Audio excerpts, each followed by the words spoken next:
ご理解第65節。日柄法意は見るに及ばぬ。不審作事は使い勝手の良いのが良いかそうじゃ。良い日柄というは、空に雲のない本空ぬくい、自分に都合の良い日が良い日柄じゃ。いかに暦を見て天赦日じゃと言うても、雨風が強うては、今日は不祥のお天気じゃというではないか。日のお照らしなさる日に良い悪いはないと思え。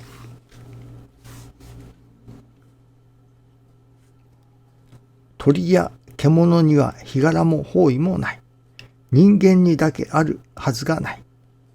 天地の恩恵の中に生きるものはすべて、人間も動物の仲間である限り、生きる自由の与えられておることを分からねばならん。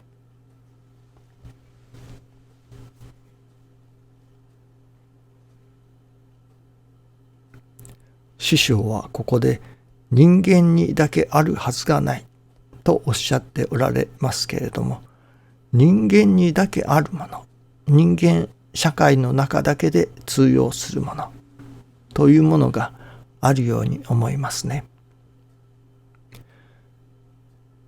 おとといからある方から相談を受けて、その携帯ですか、スマホですか、これがもうだいぶ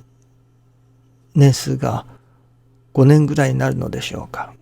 だからもうそろそろ新しいのに変えた方がいいだろうか、どうだろうかと。そしてこういうプランの提案を受けたけれどもどうしたものだろうかといったような相談を受けたのですけれども、それでいろいろインターネットで見させていただいたのですけれども、日本のことですから直接私がお店に行って話を聞くということができませんので、ただただインターネットで見ただけですけれども、それで改めてそのいわゆるオンラインですか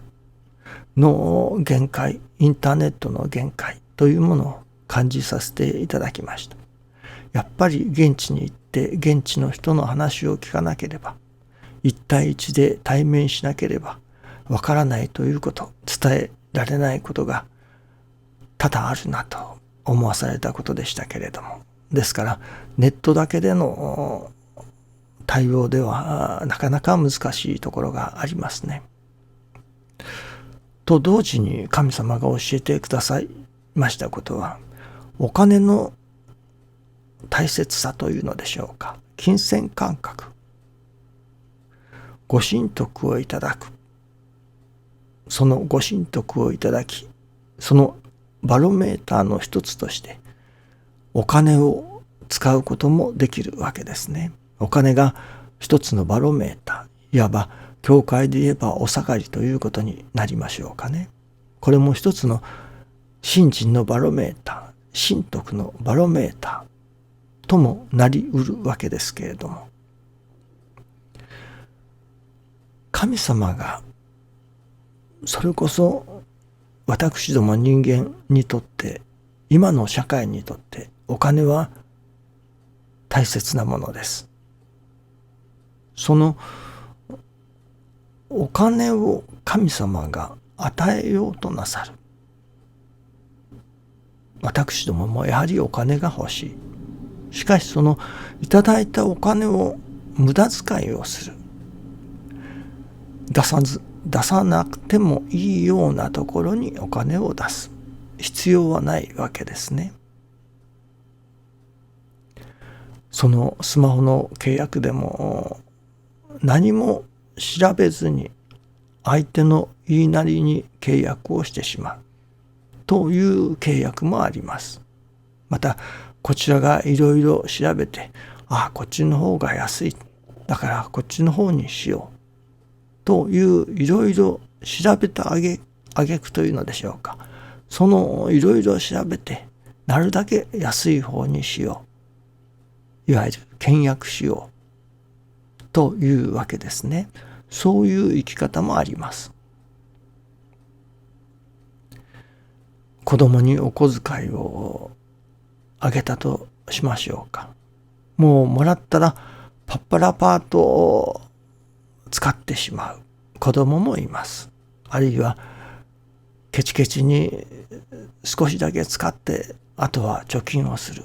また何かの時のために貯金をする。大きな買い物をするためにでも貯金をする。そういう始末倹約の生き方もあります。さあ、どういう生き方が神様からご信用をいただけれるだろうか。神様が好まれるだろうか。やっぱりお金の使い方で、この人はお金にルーズだなと。全然無頓着に使ってしまうな。これはドブに金を捨てるようなものだ。この人にお金をいくら持たせてもドブにお金を捨てるようなものだから、あまり持たせるのはやめようと。神様がそう思われたら、お金の面でのおかげもなかなかいただけないことでしょうね。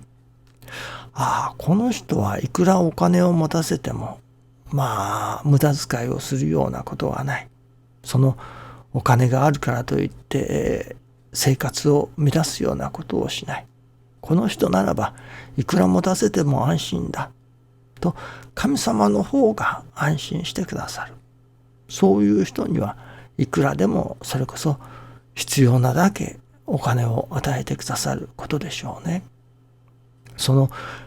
ご神徳の一つとして必要なものが必要に応じて神様が寄せてくださるというものがありますね。その必要なものとはお金であったり物であったり人であったりするわけですけれども、その無駄遣いをしたりパッパラパートを使ってしまうといったようなことでは神様が必要な時に必要な額を寄せてくださらなくなりますね。どれが本当に必要なのかわからないからですね。これがまた無駄遣いをするんだろうと思って神様の方がなかなかくださらないということにもなりますね。ですからやはりお金の使い方一つでも、こういう使い方で神様に喜んでもらえるだろうか。こんな使い方をしていたのでは神様から嫌われるのではなかろうか。とよくよく考えてみる、考えて使うことがいると思いますね。神様に喜ばれるようなお金の使い方をやはりしなければなりませんね。よく師匠は、例えば自分のことにお金を使うときには1円を使うでも100円を使うような気で使えと。神様ごとにお金を使うときには100円を使うでも1円を使うような気持ちで使いなさいといったようなお金の金銭感覚というのでしょうか。そういうことについて教えてくださいましたね。お金一つを使うでも自分の好き勝手に使う。こういう使い方をしていたのでは、それこそいつ神様から取り上げられるかわからないなというような使い方では困りますね。神様にも喜んでいただけれるような、やっぱりそれは質素倹約の使い方が一番ではないでしょうかね。ただ神様ごとにはそれこそケチするのではなく、それこそ天の心で使わせていただくこともいるようですね。ここ数日神様からお金に対しての心構えというのでしょうか、それを教えていただいたように思います。どうぞよろしくお願いいたします。ありがとうございます。